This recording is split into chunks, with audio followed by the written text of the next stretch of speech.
Saudara-saudara, kita perlu belajar hal yang sangat penting, yaitu 5 pilar tugas pelayanan wajib, tugas pelayanan gereja. 5 pilar tugas pelayanan gereja. 5 pilar pelayanan gereja merupakan fondasi kokoh yang menyingkapkan tugas dan tanggung jawab serta ekstensi pelayanan gereja di dunia. Gereja sebagai umat Allah berkat sakramen pembaptisan menyadari bahwa memiliki tanggung jawab menaikkan tugas dan panggilan dalam 5 pilar pelayanan gereja di dunia. Sebab 5 pilar pelayanan gereja tersebut merupakan implementasi dari tugas Yesus Kristus sendiri. 5 pilar pelayanan gereja yang maksud adalah kerikma, diakonia, koinonia, liturgia, dan martiria. Kelima pilar pelayanan gereja ini dibahas sebagai berikut. 1. Kerikma atau pewartaan. Kerikma berasal dari bahasa Yunani yang berarti karya pewartaan, kabar gembira. Dalam kitab suci Perjanjian Baru ditemukan 2 kata kerja Yunani yaitu yang berhubungan dengan kerikma, yaitu pewartaan, yakni kerusein dan didaskein. Dalam perspektif biblis, ini kerusein berarti mewartakan secara meriah dan resmi kabar gembira tentang kedatangan kerajaan Allah yang dilakukan oleh para rasul serta kesaksian mereka tentang ajaran dan karya Yesus Kristus. Kata kerja kerusein menunjuk pada aktivitas pewartaan yang ditujukan kepada orang yang belum mengenal atau belum percaya kepada Yesus Kristus. Sedangkan kata kerja didaskein berarti mengajar atau memberikan pelayanan kepada yang telah beriman dan dalam rangka memperkembangkan dan memekarkan iman yang sudah mulai tumbuh.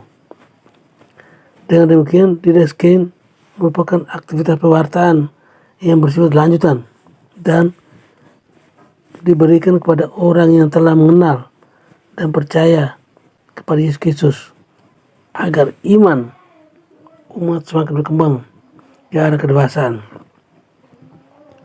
Dan memang sesungguhnya arti asli dari kata kerikma adalah bahwa karya pewartaan itu berkaitan erat dengan mulut atau kata dalam menyampaikan sabda Tuhan kepada telinga atau pendengaran yang menggerakkan hati manusia untuk berbuat ke arah pertobatan. Melalui tindakan itu, kita diingatkan oleh pengajaran Santo Paulus bahwa iman itu tumbuh lewat pendengaran. Keselamatan diperoleh berkat iman kepada Yesus Kristus.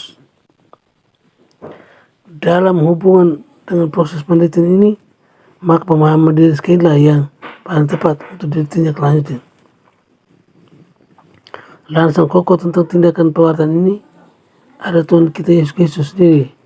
Metodologi yang digunakan Yesus dalam melaksanakan tugas pewartaan tersebut adalah dengan membangun jaring dan kepercayaan. Untuk itu, Yesus memanggil para rasul dengan melibatkan mereka dalam melaksanakan tugas pewartaan.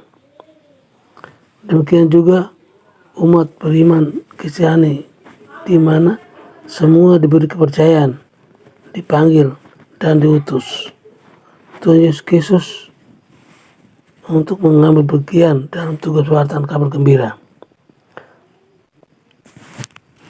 Tuhan Yesus mengutus kita semua dengan bersabda, "Pergilah, jadikanlah semua bangsa muridku dan baptislah mereka dalam nama Bapa dan Putra dan Roh Kudus, dan ajarlah mereka melakukan segala sesuatu yang telah kuperintahkan kepadamu." Penekanan utama dalam tugas pewartaan gereja ini bukan saja pewartaan verbal, tapi juga pewartaan melalui kesaksian hidup sebagai bentuk pewartaan yang ampuh dan sebagai daya dorong untuk ikut berpartisipasi dalam kegiatan nyata. Partisipasi tersebut dapat dilakukan dengan mengambil bagian melalui tugas pelayanan gereja dalam kehidupan bersama umat dan kelompok basis. Kelompok umat basis merupakan tempat persembahan benih pewartaan sabda Allah sehingga gereja tetap tumbuh, hidup dan berkembang.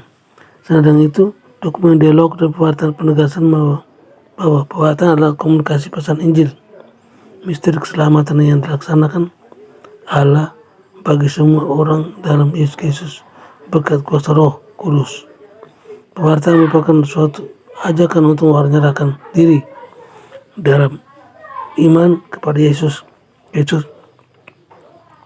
dan melalui pembaptisan masuk ke dalam persekutuan kaum beriman yang adalah gereja.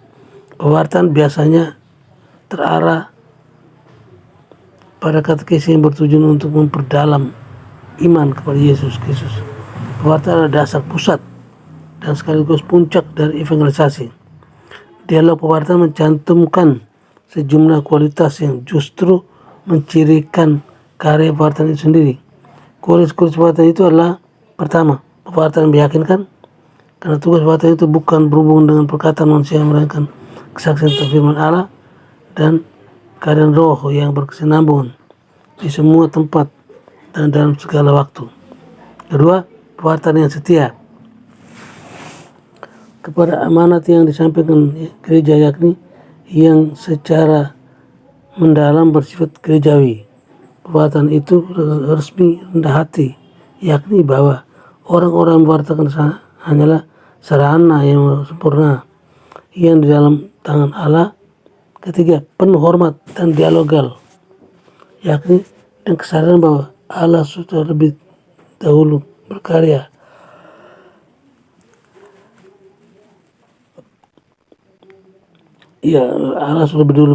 sebelum kedatangan para misionaris. Akhirnya pewartaan itu semestinya terinkulturasi oleh sikap hormat yang lebih dulu dalam diri pewarta terhadap konteks budaya dan agama di mana Injil itu akan diajarkan.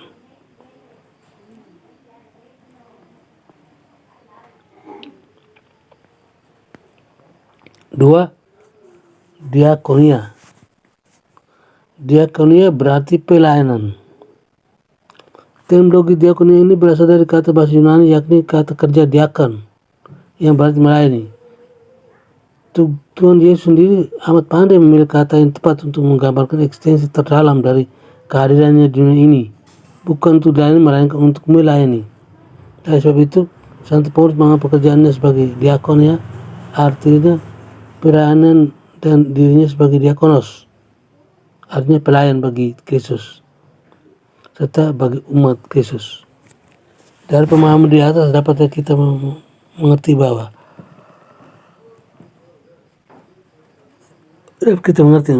mengapa Tuhan Yesus menegaskan bahwa hakikat dari pekerjaan melayani harus melekat dalam diri mereka yang dikuduskan sebagai pemimpin. Para rasul termasuk orang-orang yang dipilih dan khususnya Yesus untuk menjadi pemimpin umat. Spiritualitas dasar pemimpin umat menurut Yesus Kristus harus dicirikan dengan melayani, bukan berkuasa dan memerintah. Para rasul adalah pemimpin umat yang sekaligus diakonos atau pelayan. Dengan kata lain, para rasul adalah pemimpin yang melayani umat. Tugas pelayanan para rasul diatur dalam pelayanan gereja sebagai salah satu pilar ekstensinya. Tugas pelayanan dilakukan oleh gereja dilaksanakan dengan sukarela tanpa menuntut. Tujuannya ialah agar gereja tumbuh dan berkembang ke arah yang semakin membebaskan dan menyelamatkan umat manusia. Santo Paulus dengan tepat mengungkapkan landasan pelayanan gereja pada pola kehidupan dan peran Yesus sendiri. Yesus dalam rupa Allah telah mengosongkan dirinya dan merupa seorang diakonos atau doulos. Oleh karena itu, gereja menggalakkan aktivitas pelayanan karena didorong oleh panggilan untuk mencintai Tuhan dan sesama. Dasarnya adalah karena Yesus sendiri sudah lebih dulu melayani kita. Seluruh hidup Yesus selama 33 tahun ditandai oleh jiwa melayani. Tujuan hidup Yesus bukan untuk mendapatkan pelayanan, tapi memberikan pelayanan. Isi hidupnya bukan dilayani, melainkan melayani. Sekaligus seluruh kitab perjanjian baru tidak pernah menggambarkan Yesus sebagai manusia yang mengandalkan kehormatan dan kuasa, tetapi Tuhan yang melayani dan menghamba. Dia adalah sang diakonos dan bahkan doulos. Dengan demikian gereja dipanggil untuk melayani, bukan untuk lain, untuk berkuasa. Bagi gereja untuk mewujudkan diakonia sebagai suatu panggilan relasional agar saling menolong dalam kesetiakawanan. Suatu panggilan untuk memperjuangkan prinsip hidup memberi, bukan mengambil bagian demi kepentingan, kepuasan dan kekenyangan pribadi. Dalam perkembangan dan ekstensi gereja dewasa ini, maka panggilan untuk melaksanakan diakonia bukan hanya menjadi tugas para pemimpin saja, melainkan juga dikembangkan di antara anggota gereja perdana. Semangat diakonia itu terungkap dan terlaksana dalam persaudaraan sejati yang dibangun di antara anggota umat. Hal ini itu amat jelas terwujud dalam tindakan berkumpul, menyatukan diri dalam prinsip hidup bersama, yakni segala kepunyaan mereka adalah kepunyaan bersama. Dan selalu di antara mereka yang menjual harta miliknya, lalu dibagi-baginya kepada semua orang sesuai dengan keperluan masing-masing.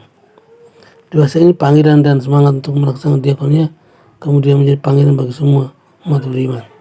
Karena praksis diakonia diarahkan demi pengabdian kepada kepentingan umat Allah. Maka secara tidak langsung seluruh umat harus ikut mengambil bagian dalam praksis diakonia ini. Praksis diakonia harus dijalankan oleh semua umat beriman Kristiani, mulai dari anak-anak, orang-orang Katolik, sampai manusia, serta orang dewasa dan lanjut usia.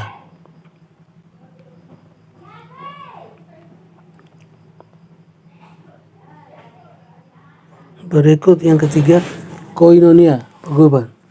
Koinonia adalah bahasa Yunani yang berasal dari kata koin, yang berarti mengambil bagian. Dalam perspektif biblis, koinonia diartikan sebagai paguyuban atau persekutuan. Koinonia dapat diidentikan sebagai sebuah paguyuban dalam melaksanakan sabda Tuhan.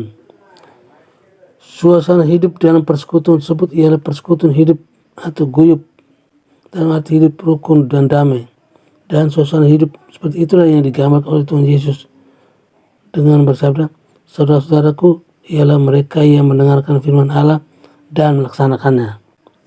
Oleh karena itu, Konsil Vatikan kedua pertama-tama menggambarkan gereja bukan sebagai suatu institusi manusia duniawi, melainkan sebagai suatu persekutuan ataupun paguyuban umat beriman yang menerima dan meneruskan cahaya Kristus yang mewujudkan dalam warna dasar perbuatan atau amal yang baik dalam berguna bagi sesama. Gereja sebagai sakramen yakni tanda dan sarana persatuan mesra dengan Allah dan dalam kesatuan seluruh umat manusia dihantar kepada segala kebenaran, dipersatukan dalam persatuan serta pelayanan, dilengkapi dan dibimbing dengan aneka karunia hierarkis dan karismatis, tetap disemarakan dengan buah-buahnya.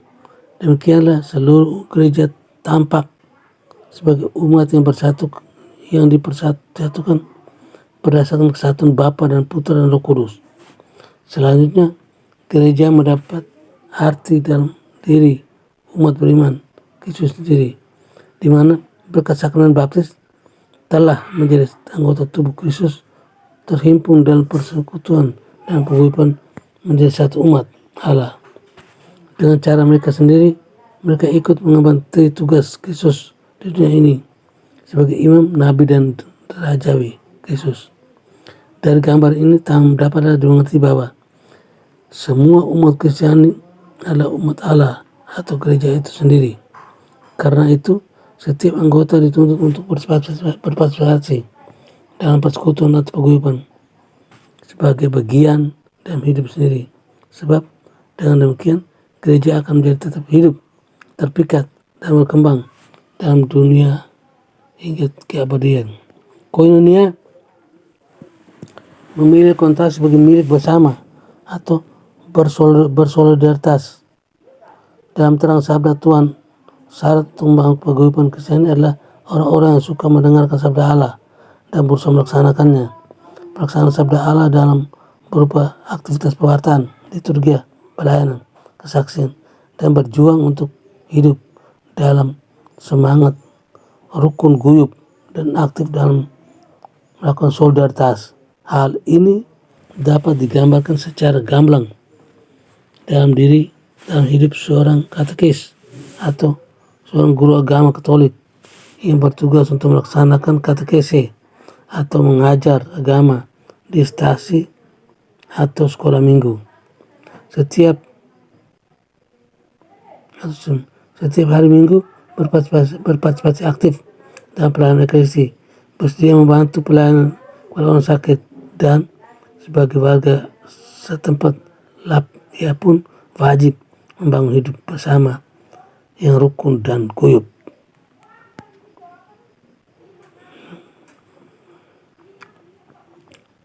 Yang keempat, pilar keempat, liturgia. Liturgi berasal dari kata bahasa Yunani, yakni dari kata liturgion, liturgian. Leos artinya rakyat dan ergo artinya kerja. Yang berarti bekerja untuk kepentingan umum. Kerja bakti atau gotong royong. Orang-orang yang melakukan pekerjaan itu disebut liturgos, dan pekerjaan luhur itu disebut liturgia. Dari pemahaman ini, sekarang kita menggunakan kata liturgi untuk ekaristi dan ibadah. Dalam konteks pelayanan gereja, liturgi merupakan upaya yang sangat membantu kaum beriman untuk penghayatan iman demi mengungkapkan misteri Kristus serta hakikat asli pelayanan gereja. Pelayanan gereja sejati. Dengan demikian, maka liturgi itu sungguh mengagumkan, menguatkan tenaga umat beriman untuk mewartakan Kristus, dan dengan sendiri terpanggil mewartakannya juga kepada mereka yang berada di luar gereja. Di pihak lain, liturgi mendorong umat beriman supaya sesudah dipuaskan dengan sakramen-sakramen Paskah menjadi sehati dan sejiwa dalam kasih. Jadi, liturgi terutama ekaristi bagaikan sumber yang mengalirkan rahmat kepada umat beriman dan menjadi puncak kehidupan gereja dalam aktivitas umat menuju kehidupan yang sejati. Dari pemahaman di atas, maka sudah sepantasnya semua umat beriman Kristiani terdorong untuk berpartisipasi mengambil bagian dalam pelayanan liturgi gereja demi rahmat dan berkat untuk kehidupan sekarang dan yang akan datang. Konsil Suci menasihati agar umat beriman tidak saja berpartisipasi, tapi lebih dari itu menghadiri liturgi suci dengan sikap-sikap batin yang serasi. Hendaknya hati disesuaikan dengan apa yang mereka ucapkan dan bekerjasama dengan rahmat surgawi agar tidak sia-sia menerimanya. Keikutsertaan sepenuhnya harus berawal dari kesadaran mendalam dan keaktifan yang sadar dalam perayaan-perayaan liturgi yang dirayakan tersebut. Untuk itu dibutuhkan bimbingan dan arahan dari petugas pastoral, pemimpin paroki, sehingga dalam kegiatan liturgi tersebut tidak hanya dipatuhi hukum-hukum untuk merayakan secara sah dan halal, melainkan supaya umat beriman berpartisipasi dalam merayakan dengan kesadaran yang optimal, keaktifan yang gembira, penuh makna bagi kehidupan jiwa dan raga. Perjamuan ekaristi secara lahir memang kelihatan dari kerja bakti dan liturgi.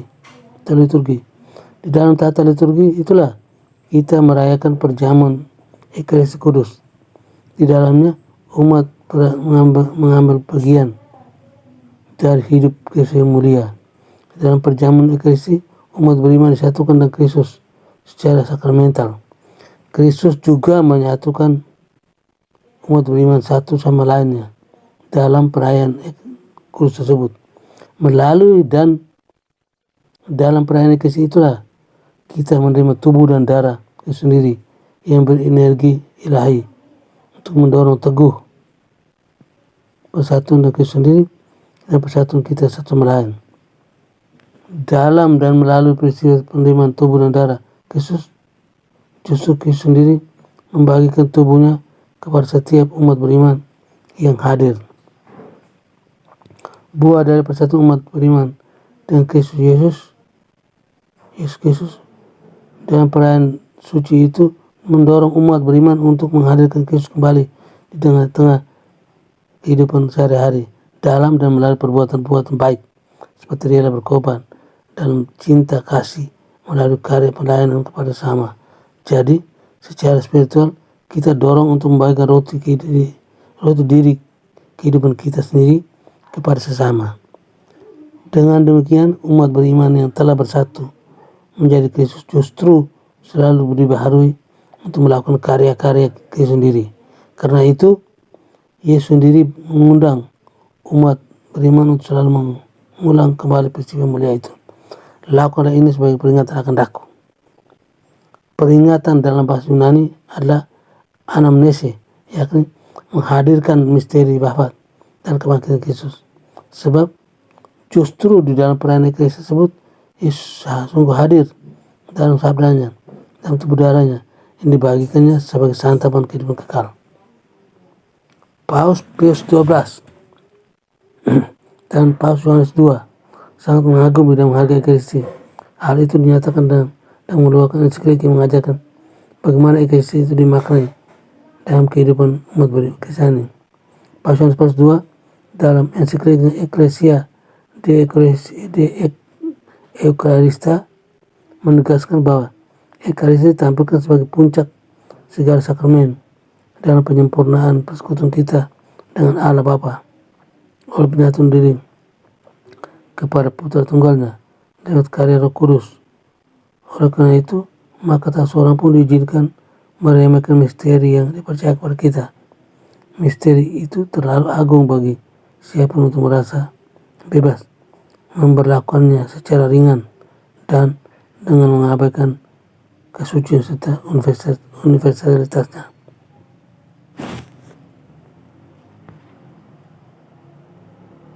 Dan yang kelima atau yang terakhir, 5 pilar tugas pelayanan dalam gereja itu yang terakhir, martiria, kesaksian. Martiria berasal dari kata bahasa Yunani yakni marturion yang artinya kesaksian. Saksi sering diartikan sebagai orang yang melihat atau mengetahui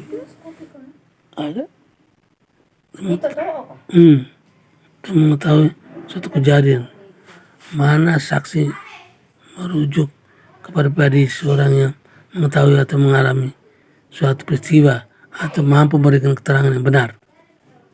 Yesus adalah saksi yang memberikan berita tentang rencana Allah Bapa untuk menyelamatkan manusia. Dia adalah saksi yang setia, yang benar. Maka di depan Pilatus Yesus mengakui bahwa dialah raja. Namun kerajaannya bukan dari dunia ini.